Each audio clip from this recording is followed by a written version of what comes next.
కొంచెం ఉంటావా? నేను ఇంట్రో ఇచ్చుకుంటున్నాను దయచేసి. హాయ్ అండి, welcome back to my channel. Welcome back to one more daily vlog. ఈరోజు సండే రోజు మార్నింగ్ వ్లాగ్ అయితే స్టార్ట్ చేశాను. మార్నింగే వాళ్ళకి బ్రేక్ఫాస్ట్లోకి మ్యాగీ చేసి ఇచ్చాను అనమాట. మ్యాగీ అట్లా తినాలా,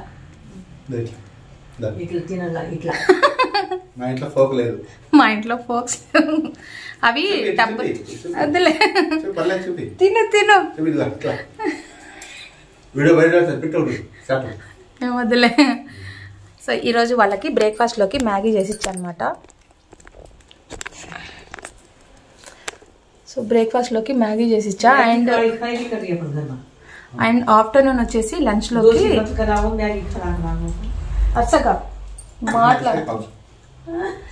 ఆఫ్టర్నూన్ లంచ్లోకి ఈరోజు నాన్ వెజ్ ప్రిపేర్ చేస్తున్నాం. కార్తీక మాసంలో నాన్ వెజ్ తినకూడదు. నేనైతే అసలు తినేదాన్ని కాదు. కేవలం ఈమె వల్లే నేను అసలు నాన్ వెజ్ తీసుకురావాల్సి వచ్చింది. 15 days అయింది నాకు నాన్ వెజ్ ఏం పెట్టలేదు. అగో అక్కడ లాస్ట్లో కూర్చున్నాడు కదా వాడి వల్ల కూడా వీళ్ళకి నాన్ వెజ్ లేకపోతే అసలు పప్పు ఉప్పు తినబుద్ధి కావట్లేదంట. అందుకోసం ఈరోజు వెళ్ళి 1/2 kg బోటి 1/2 kg మటన్ అయితే తీసుకొని వచ్చా. అండ్ ఇప్పుడైతే ప్రిపేర్ చేయాలి. సో బోటి అయితే ఫ్రై చేసి మటన్ అయితే కర్రీ చేయాలన్నమాట. సో ఒక 15 days లేకపోయేసరికి చూడండి ఎట్లా పాపం వాళ్ళు మొహం వాచిపోయినారు అనమాట. అండ్ ఇంకొక 2 weeks ఉంటే మా అత్తయ్య వెళ్ళిపోతారు ఊరికి.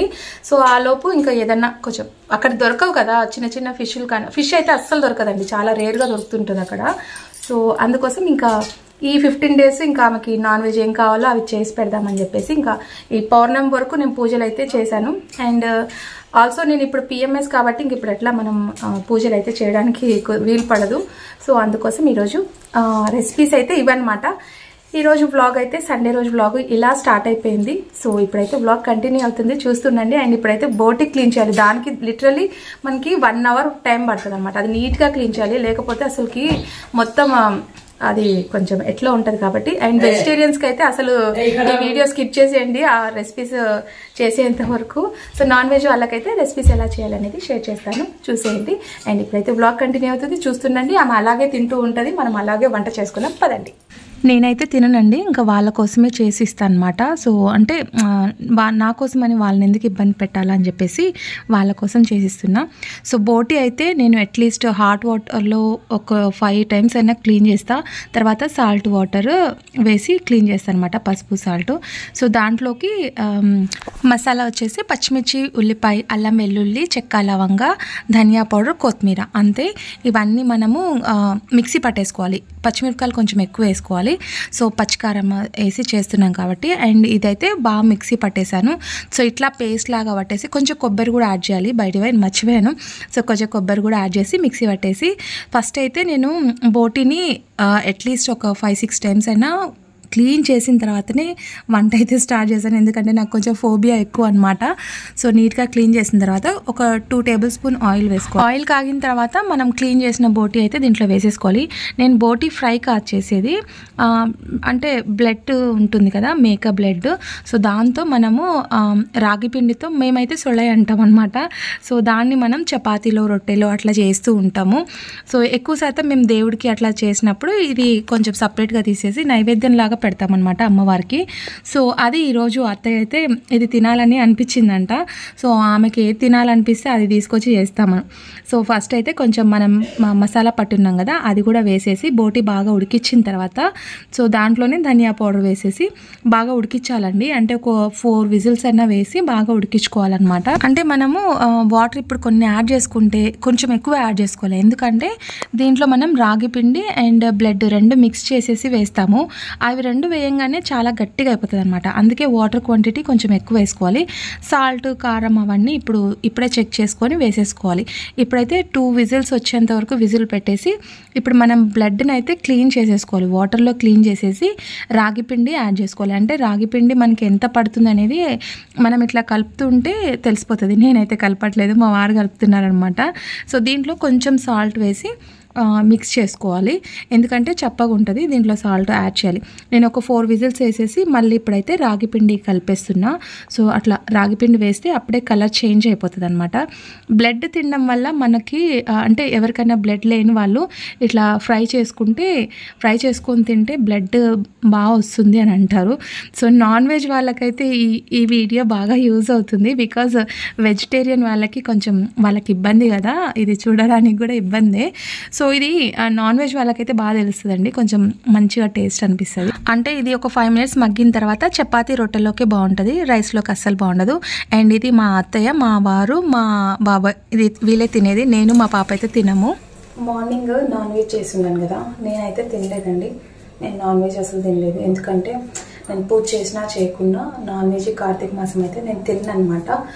సో నేనైతే ఆలు కర్రీ, అంటే నా కోసం ఆలు చూపిస్తాను. సో దిస్ ఈజ్ ఆలు కర్రీ అయితే వేసుకున్నా, ఆలు కర్రీ వైట్ రైస్. సో అంటే వాళ్ళు తింటున్నారు కదా, ఇంకా వాళ్ళ కోసం మనం పూజ చేస్తున్నాం కదా అని చెప్పేసి వాళ్ళ నోరు కట్టేయకూడదు కదా, అందుకోసం వాళ్ళకైతే చేసి ఇచ్చేసా. సో వాళ్ళకి కర్రీ చేసి ఇచ్చిన తర్వాత ఇప్పుడు నేను ఇవన్నీ క్లీన్ చేసుకుంటున్నాను. నేను తినకుండా పూజ చేయాలంటే, అంటే మనం ఇంట్లో నాన్ వెజ్ చేసిన తర్వాత పూజ చేయాలి అని అంటే మనసులో ఒక గిల్టీ ఫీలింగ్ అయితే ఉంటుంది, నాకైతే అట్లా అనిపిస్తుంది. సో ఇప్పుడు నాన్ వెజ్ చేస్తున్నాను కాబట్టి ఇవన్నీ క్లీన్ చేస్తున్నాను, అండ్ దాంతోపాటు ఇవి కూడా క్లీన్ చేస్తున్నా. ఇవన్నీ తీసేసి పేపర్స్ అయితే చేంజ్ చేద్దాం అనుకుంటున్నా, ఇవన్నీ వాటర్తో క్లీన్ చేయాలి. అండ్ టైం వచ్చేసి ఇప్పుడు 3:45 అవుతుంది. By the way this is ఈరోజు సండే కదా, ఇంకా కొంచెం పని ఎక్కువగానే ఉంటుంది, అందుకే ఇంక ఇవన్నీ క్లీనింగ్ చేద్దాం అనుకుంటున్నా, నాన్ వెజ్ చేస్తున్నాను కాబట్టి. సో ఇంకా మాట్లాడుకుంటూ పోతే ఇక్కడ లేట్ అయిపోతుంది. అవి కూడా వాటర్తో సోప్ వేసి బాగా నీట్గా క్లీన్ చేసేయాలి. వంట చేసినప్పుడు ఆయిల్ అదేమవుతుందంటే మొత్తం దానికే పేరుకుపోతుంది అనమాట, ఆయిల్గా జిడ్డు అయిపోతుంది. సో అందుకే అవన్నీ తీసేసి క్లీన్ చేసేస్తున్నా. ఇప్పుడైతే కంటిన్యూ అవుతుంది వ్లాగ్, చూస్తుండండి. నేనైతే వర్క్ 3:45కి స్టార్ట్ చేశానండి, నాకు 8:30 అయిపోయిందనమాట. చూడడానికి ఇది ఫాస్ట్గా అనిపిస్తుంది, అంటే నేను ఫాస్ట్ ఫార్వర్డ్లో పెట్టున్నాను కానీ ఎంత టైం పట్టిందో నాకు. అంటే అది క్లీన్ చేసిన తర్వాత మళ్ళీ నేను చాక్ పీస్ అట్లా గీసేసాను, అవన్నీ తీసేసి షీట్ చేంజ్ చేసేసి నేనైతే ఇంకా ఇవన్నీ సామాన్లన్నీ క్లీన్ చేసేసాను. వాటర్ సోప్ వేసి బాగా నీట్గా వాటర్తో క్లీన్ చేసి మొత్తం ఫ్యాన్ కింద ఆరబెడుతున్నాను అనమాట. సో మొత్తం నీట్గా ఇట్లా తుడిచేసి, ఒక్కరోజు నాన్ వెజ్ చేసిన పాపానికి, అంటే నేను చాలా రోజుల నుంచి అనుకుంటున్నాను లేండి అవి సెల్ఫ్ క్లీన్ చేయాలి అని చెప్పేసి, దానికి ఈరోజు మోక్షం వచ్చిందనమాట. నాన్ వెజ్ చేయడం ఒకటి, నేను క్లీన్ చేయడం ఒకటి. నాకైతే అసలుకి ఎందుకో తెలియదు, అంటే ఈ 15 డేస్ తినలేదు కదా, ఆ స్మెల్ చూస్తే నాకు కడుపులో ఎలాగా అనిపిస్తుంది, వామిటింగ్ సెన్స్ అట్లా అనిపించింది అనమాట. అంటే మనం తినక తిన్నా లేకపోతే ఆ స్మెల్ చూసినా ఎట్లో అనిపిస్తుంది. సో దానివల్ల ఈరోజు కిచెన్ మొత్తం క్లీనింగ్ అయిపోయింది. సో ఫైనల్లీ చూసారా మొత్తం నీట్గా, పైన ఒకటి న్యూస్ పేపర్ వేసా, అండ్ ఇక్కడైతే వాల్ స్టిక్కర్ ఉంటుంది కదా, నేను స్టిక్కర్ కింద తీసేయకుండా అట్లే పెట్టేశాను, ఎందుకంటే మళ్ళీ నెక్స్ట్ టైం యూజ్ అవుతుందని చెప్పేసి. ఇది ఉందనుకోండి నాకు కొంచెం టిష్యూ అట్లా పెట్టేసి వాటర్ అంటే వాటర్ ఉన్నా కూడా కిందికి వచ్చేస్తాయి, అండ్ నేను టిష్యూతో నీట్గా క్లీన్ కూడా చేసుకోవచ్చు. వాల్ స్టిక్కర్ బెస్ట్ అండి నాకు. న్యూస్ పేపర్ అనుకోండి ఒక 1 వీక్కి అది కొంచెం మాపు కనిపిస్తుంది, అది ఎందుకో తెలియదు. మళ్ళీ పేపర్స్ చేంజ్ చేయాలని అనుకుంటా. అండ్ నేను బాటిల్స్లో కూడా ఇప్పుడు నేను పిఎంఎస్లో ఉన్నప్పుడు మటుకు కొంచెం అట్లా స్టోరేజ్ చేసి పెట్టేసుకుంటా సైడ్కి, మనకి ఎంత కావాలో అంత స్టోరేజ్ చేసుకుంటా, మిగతాది పక్కన పెట్టేస్తాను అనమాట. ఇట్లా ఉన్నప్పుడు నేను మా వారికి చెప్పేస్తా, రైస్ కానివ్వండి ఏదైనా పప్పు దినుసులు అలాంటివన్నీ నేను సైడ్కి తీపిచ్చి పెట్టేసుకుంటా. నాకు ఒక 1 వీక్కి సరిపడా తీసి పక్కన పెట్టుకుంటా అనమాట వంట చేయడానికి. లేదనుకోండి అస్తమానం వాళ్ళని అడగాలంటే ఇబ్బంది కదా, వాళ్ళు ఒకసారి ఉన్నట్లుగా ఇంకా రెండోసారి విసుక్కుంటారు అడిగితే నేను. సో ఇంకా ఇవైతే నేను పోపు డబ్బాల్లో ఇంకా కావాల్సినవన్నీ ఇట్లా ఫుల్ చేసి పెట్టేసుకున్నా, మిగతావి పక్కన సైడ్కి పెట్టున్నాను కదా. ఇవి ఫుల్ అయిపోయిన తర్వాత నేను పక్కన వేరే డబ్బాల్లో కూడా స్టోర్ చేసి పెట్టుకుంటా. ఇది అయిపోతే నాకు మళ్ళీ తెలుస్తుంది అనమాట, అంటే మళ్ళీ ఏదైనా షార్టేజ్ వచ్చిందంటే అప్పుడు ఒకటి పేపర్లో రాసేసుకొని తెచ్చుకుంటాను. ఈ మధ్య ఏమైందంటే నేను అట్లా పేపర్లో రాసుకోక తెచ్చినవే మళ్ళీ తెస్తూ ఉన్నాను, రిపీట్గా తేవడం వల్ల అది కొంచెం ఎక్కువైపోయి ఉన్నాయి. అండ్ దీంట్లో అయితే మసాలా దినుసులు అయితే వేసి పెట్టేసుకున్నా. అండ్ ఇవి వచ్చేసి నల్ల ఇలాచి అంటాం కదా, సో అది నల్ల ఇలాచి, గులాబీ రేకులు, జాపత్రి, అండ్ చెక్క, లవంగ, ఇలాచి, రాతి పువ్వు, బాదాం, జీడిపప్పు ఉంటే నాకు కొంచెం స్టామినా తక్కువ అంటే అవి కొంచెం తినేసాను అనమాట. జీడిపప్పు ఎందుకో తెలియదండి, నాకు భలే ఇష్టము. అండ్ నాకైతే నైట్ ఏం డిన్నర్ తినాలనిపించలేదు. నేను కొన్ని పాలు తాగుదాం కదా అని అనుకున్నాను హార్లిక్స్ వేసుకొని. సో పప్పాయ, హార్లిక్స్, పాలు వేసుకున్నా. అండ్ పిల్లలు కూడా అడిగితే పిల్లలకు కూడా ఇచ్చేసాను అనమాట. సో హాలిడే రావడమేమో కానివ్వండి, నాకు హెవీ వర్క్ ఉంటుంది. నార్మల్ డేస్లో కంటే ఇట్లా పిఎంఎస్లో ఉన్నప్పుడు మటుకు నేను ఇట్లా క్లీనింగ్ అవన్నీ చేసుకుంటూ ఉంటాను అనమాట. నార్మల్ డేస్లో ఇంకా పూజ అవన్నీ స్టార్ట్ చేస్తాం కాబట్టి చేసుకునే ఓపిక ఉండదు, ఇంట్రెస్ట్ కూడా ఉండదు. సో అదండి ఈరోజు సండే రోజు వ్లాగ్. మార్నింగ్ నుంచి ఈవినింగ్ వరకు అయితే నేను మీతో షేర్ చేసుకున్నాను. మీకు నచ్చితే లైక్ చేయండి. రేపటి వీడియోలో మళ్ళీ కలుసుకుందాం. And till then bye, take care.